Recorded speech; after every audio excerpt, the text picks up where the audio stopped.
Hello there. Welcome back. Again, we have Dr. Sumit. Welcome, Dr. Sumit, to the Mumbai AI Summit. Thank you so much for being out here. And then over to you. I mean, it's you can read the title, pretty interesting one, right? Application and impact of AI for smart cities, where we are heading to in our future as well. Over to you, Dr. Sumit. Thank you, Satosh. So I am going to take the next 15 minutes to walk you through what is happening around in the country today, and especially given the current scenario, you will see how some of the thoughts and ideas that were presented before, conceptualized 5, 6 years ago, have all come together to solve some of the tricky situations that we are facing as a country today. So the topic that was given to me was to look at how AI and machine learning is helping in smart cities. My name is Sumit Chaudhary. I have been working in the smart city space for the last 5 years. Before that, I was a president and the CIO of Reliance Jio, and with IBM and Arcom and KPMG before that. So a lot of experience working in automation, in looking at how we can become an efficient society in the continuum of how efficiency can be achieved. There is no end point. There is always things that can be done better, and we are at a cusp of where technology, society, and people are getting together to solve very tricky problems. I generally used to use this slide from Stephen Hawking that every aspect of our life will be transformed by AI, and it's the biggest event in the history of our civilization. And I think this was said before coronavirus. So I think that small little thing that probably weighs less than a gram in total impact, as you look at every coronavirus in the world put together, is less than a gram, and it has taken the whole humanity to its knees. We are looking at a very different scenario right now, but still, artificial intelligence is everywhere today. It's in our surveillance system, in monitoring of our infrastructure and vehicles, road transport, manufacturing, renewable energy, uh, including what we watch, what we read, what we see, how we experience our environment, our homes, our transport. Everything is today driven by some aspect of artificial intelligence and machine learning. I think the the whole domain has reached a point of inflection, and we are right in the middle of it. And it's very exciting to be in this space where things that have been talked about, that I myself worked on 20 years ago, are now being used in the most interesting ways to solve societal problems. So if I take a look at this little chart from McKinsey and look at the impact that different things are going to have on a case by case basis on agriculture, in finance, in pharmaceuticals, in automotive healthcare, you're going to see a lot of things that are being used today that have a huge impact. What we are working on is probably in this whole area of optimizing and pricing and scheduling in real time. That's the area that we work in, specifically in the smart city space, and I will talk a little bit about it later. But a lot of other aspects of human life and quality of life actually is getting impacted through these various industries. I'll talk a little bit about these over the next few slides. So when I started working on the whole smart city space, and we looked at the entire 100 cities, and we looked at what are the different technology areas that people are saying they want solved. And remember that the whole smart city plans of every city in the country was actually developed from responses taken from citizens. So these 16 areas came out as the most impactful areas that different cities were working on: governance, health, sanitation, waste reuse, energy conservation, identity and culture, economy and employment, power, transportation, education, pollution, housing, water supply, safety, public open spaces, and mixed use compactness that is there in the city. And as I was reading this out, you would see that some of them have high technology component in it. and some of them are more on the infrastructure side, and some of them are a combination of both infrastructure and technology. And where we see technology coming in and AI specifically entering, it is probably there in almost every aspect of all 16 areas today. And if you take a look at some of these things, and I'll talk about examples that I'm seeing today. Let's look at smart mobility. There are at least 20-25 companies that are working on smart parking systems, transit operations, fare collection systems, bus stops, smart bus stops. Not all of them today would require the implementation of artificial intelligence, but machine learning for sure is helping every aspect of what is written in smart mobility. If I take a look at smart parking, the ability to forecast and make this information available to citizens before time is probably very impactful about the amount of time you spend looking for parking. And that is an implementation of machine learning without anybody actually intervening in the process. Traffic management today, at least I can tell you 25 to 30 cities have implemented AI-driven smart traffic management. These are getting implemented today. Coordination of traffic lights, learning what to do, self-learning systems that don't need to be taught what needs to happen have been implemented. I happen to be the smart city technology consultant to multiple cities, and I have seen these implemented quite effectively and in a modular way. And we are seeing the impact in traffic movement in these cities. I work in the city of Agra, and we can show you before and after pictures of how the city has completely transformed, even before this COVID situation, but before we saw how people are obeying traffic laws today. And that is all because of the implementation of technology. Surveillance, fortunately or unfortunately, the impact of artificial intelligence on and machine learning in surveillance has permeated in every aspect of our well-being. I mean, people are being tracked, vehicles are being tracked, facial recognition has become quite omnipresent, as I said, for good and for bad. We are looking at these helping the city administration in many ways in crowd control, especially in the post-COVID situation. We are going to see these implemented in tracking of masks, compliance, tracking of social distancing. All of these things can be done today using artificial intelligence and machine learning on the edge of the network, where it is done on the camera, on the chip. Smart waste management, other than optimization of tracks, and I don't see too much of implementation of AI specifically, but certainly if I take a look at fleet management and looking at tracking of vehicles, we are and estimating what should be the capacity that a city needs to plan forward to. I see implementation of machine learning over there. Water supply, you will be surprised to know the amount of technology and the amount of IT that is being invested today in terms of understanding the quality of water, the supply of water, and how on the smart water side. We are barely measuring things and doing analytics, I would say, but if we get into the details of what is possible in water, it's actually going to save our lives. I mean, tomorrow, water is going to be the most critical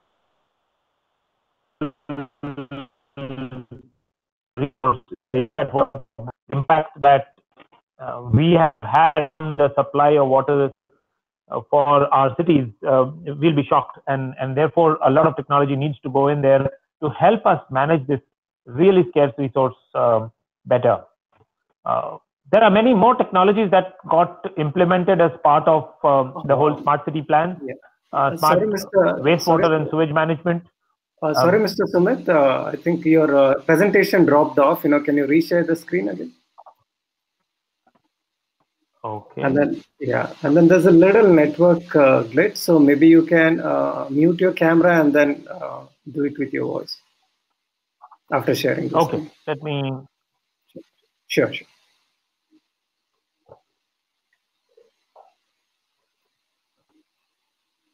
Yeah. Yes. So now you can share the screen.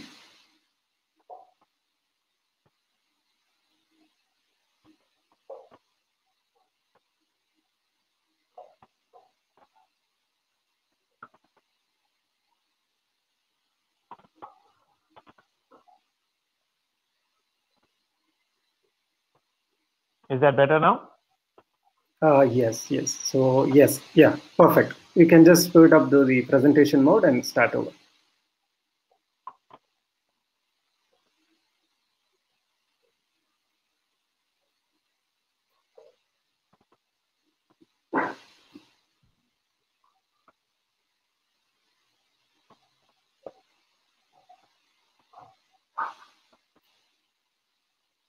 Yeah. Yes, sure. Go So ahead. if I take a look at some of the other, technology elements that were there in the wastewater side, smart energy, lighting, there's a lot of technology companies that have come up in predicting the capacity of power consumption, helping in smart LED lighting, solar powered lighting, smart meters. And once the data is collected, there is a potential to do a lot of analysis afterwards. Right now in India, we are at 1 to 2% penetration of this data and availability of data to do some really smart stuff. But there are companies who have embarked on this, Indian companies that are helping global utilities with their smart energy and lighting space. Smart tourism, again, a lot of technology went in, but I don't think there is much of AI in it today. E-governance is something that we work in. In Gaia, we have worked quite a bit in the whole smart e-governance space, in centralized command centers for large missions. In fact, we created the command center that was used for the Swachh Bharat mission, and how data was coming in from 4,000 cities and being collated, analyzed, and presented back to the citizens at large. I think that whole concept of transparency that was brought in by technology was quite interesting work for us. We also work. I'll give you a few more examples of how e-governance and the use of technology, AI specifically, is helping today, especially in healthcare, in the railways, in many other spaces, especially now that we are seeing how companies, how cities and citizens are coming together to address the problem that has been presented by the COVID situation. And then finally, the smart social infrastructure in classrooms, virtual hospitals, these things have become ubiquitous. And especially in the last 2 months, we are seeing a huge increase in the demand for smart healthcare and virtual hospitals and e-healthcare kiosks, so that people don't have to go to the hospitals. People can get the support they require from these technologies that were put in as part of the smart city plan. So the vision with which the country embarked on the smart city project actually has come to help the cities in very different ways than originally planned. If we take a look at the hospital, people talked about one kiosk early on in the plan. But with the COVID situation, we have seen a demand for 16. In one city alone, they are going from one smart kiosk, smart healthcare facility to 16 in 1 month's time. It is what is required. It is what is going to allow us to scale our education and our healthcare going forward. And for that, a lot of technology is being implemented. I talked a little bit about the integrated approach. These command centers have become the COVID command centers today for many, many cities. We started the first in Agra. We are the smart city consultants to the city of Agra. So we started the trend for using the smart city command center as the COVID command center for the city. And now many cities have come in and taken that mantle, and they're starting to implement. We have brought together the healthcare, the emergency services to the city. one of the, I'm going to skip this slide in the paucity of time. Healthcare is another area where we see a lot of implementation of AI, especially to monitor and predict patient outcomes, optimization of staffing and quality of care, augmentation of diagnosis, automate some of the interventions, personalized medicine, and optimized drug discovery. What we are working on in Gaia is this coordinated management of healthcare response. We have implemented the system which allows us to track the emergency response for the city of Agra. Today, we have deployed it so that people who need emergency services, healthcare, groceries, medication, or to report any specific situation can seek that help, and an automated system will go and find the right support team that is going to help them to address the challenge that they are facing. So this whole coordination management of healthcare response that we have implemented is an AI algorithm in the center of it, and allows us to track and monitor staff, track and monitor equipment and facilities at the right skill levels, and help the city administration deal with this crisis. It was envisioned as part of automation of hospitals, but suddenly it has now become an emergency response system for a whole city. And we are now going to deploy it across multiple cities in the country.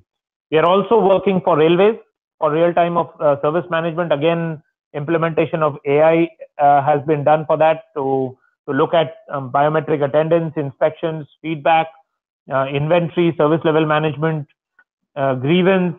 All of this has become paperless today for the railways, and you'll be surprised. And we are working for 1,500 trains every day when the trains run, obviously. Till last month, every day, 15 to 1,600 trains were monitored digitally and centrally with the systems that have been built for them. And if I take a look at other smart city use cases, you've got weather forecasting, you've got natural resources mapping. We obviously have a lot of city surveillance systems, and the ability of integrating IoT and AI together actually brings people, process, machines, and supply chains in an integrated manner. And that is the platform that we have built. And if I take a look at this chart from Accenture, it talks about this human-only activity and machine-only activity. And we have sort of brought humans and machines together, because they have to work together to understand what feedback is required. IoT sensors are there, voice interfaces are there, touch interfaces are there, and now these days we will obviously resist a lot of touch interfaces. We'll move more to voice or gestures or any other form, or touch using my own devices and not anybody else's. But what we have built is an edge computing and a cloud computing platform, which allows us to do both perceptive intelligence, which is like a reflex reaction, or a more cognitive intelligence, which is more thought through, aggregated analytics engine. So this is our platform today to solve this deployment required for smart cities and smart sites. And again, I'll not go into too much details. I think we have run out of time. So I'm going to hand it back to you, Shantanu, to take the proceedings further, and if there are any questions. Sure. Thank you so much, Dr. Sumit. You can stop sharing your screen. And then we have a minute, if anyone wants to ask a question, they can quickly just, type in at the question section. Or maybe you can raise hand and come on stage. So, yes. Is there anyone? Okay, so I think, Sumit, maybe you can enable your camera now, so I can quickly, say thank you. Can you enable? Yeah. Okay. Thank you so much, Mr. Sumit. I think it was very interesting. I think there's a lot of questions which might even come up later, or I can see already a question out here from Vikram. How ready is the infrastructure for smart cities in India? I think that's a very good question. So you will be surprised. I mean, in fact, we ourselves were pleasantly surprised to see how the smart city infrastructure that has been built in probably, I would say, 25 to 30 cities today out of the 100, 25 to 30 cities are at a level of deployment which came in really handy in the COVID situation. And this sort of brought together the whole idea. Earlier, it was an idea. It was a set of technologies being deployed. But this crisis brought everybody together to say, what can we do with this technology that is deployed? Can I look at surveillance as a mechanism? Can I look at deployment of these response systems? Can I see the deployment of quick chatbots and quick web pages to help the citizens? Can I look at how we can coordinate ambulances and healthcare and police together into one room? Can we bring them together? The smart city projects actually brought everybody together. And the crisis enabled it, demonstrated that it is possible. Earlier, it was a theory, but this crisis made it very real. So thank you so much, Dr. Sumit. If there's any other questions coming in, I think the team of Mumbai Summit is going to shoot it to you and then make sure that you're going to answer to them offline. Thank you so much for being out here. I think it was Krebs, and I have to thank. I hope it was your timer you had, if I'm not wrong. Thank you for having a timer of yours. So it made my job much more easier actually, because it's very hard. Yeah. Please go ahead. I had a few more slides, but in the interest of your running on schedule, I know what it means to sit through a whole day of sessions and running late. Right. Thank you so much. I think you can still meet him offline. I think the team will let you know how. So thank you so much, Sumit. It was wonderful to having you out here, and then you can enjoy the remaining sessions after the when I end the session. So again, audience, thank you so much for being out there. We are going to be back in 2 minutes for the next session. It's an interesting panel discussion coming up. Thank you so much, everyone. Thank you.